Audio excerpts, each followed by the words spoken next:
एक दिन गौतम बुद्ध अपने शिष्यों के साथ एकदम शांत बैठे हुए थे। उन्हें इस प्रकार बैठे हुए देख शिष्य चिंतित हुए कि कहीं वह अस्वस्थ तो नहीं है। एक शिष्य ने उनसे पूछा कि आज वह मौन क्यों बैठे हैं? क्या शिष्यों से कोई गलती हो गई है? इसी बीच एक अन्य शिष्य ने पूछा कि क्या वह अस्वस्थ हैं? पर बुद्ध मौन रहे।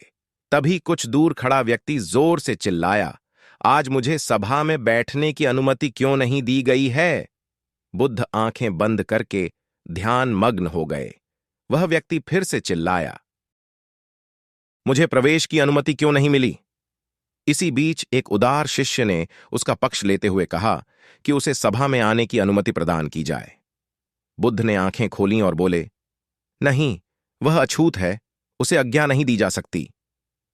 यह सुनकर शिष्यों को बड़ा आश्चर्य हुआ। बुद्ध उनके मन का भाव समझ गए और बोले, हां, वह अछूत है।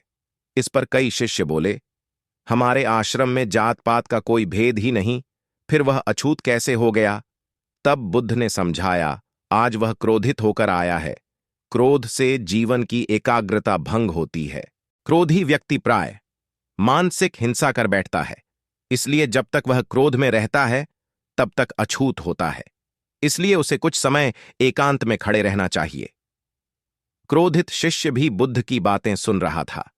पश्चाताप की अग्नि में तपकर वह समझ चुका था कि अहिंसा ही मनुष्य का महान कर्तव्य व परम धर्म है। वह बुद्ध के चरणों में गिर पड़ा और कभी क्रोध न करने का प्रण लिया। शिक्षा। आशय यह है कि क्रोध के कारण व्यक्ति अनर्थ कर बैठता है और पश्चाताप उसे बाद में होता है, जिसका कोई लाभ नहीं मिलता। इसलिए हमें क्रोध नहीं करना चाहिए। असल मायने में क्रोधित व्यक्ति अछूत हो जाता है और उसे अकेला छोड़ देना चाहिए। क्रोध करने से तन, मन और धन तीनों की हानि होती है। क्रोध से ज्यादा हानिकारक कोई और वस्तु नहीं है।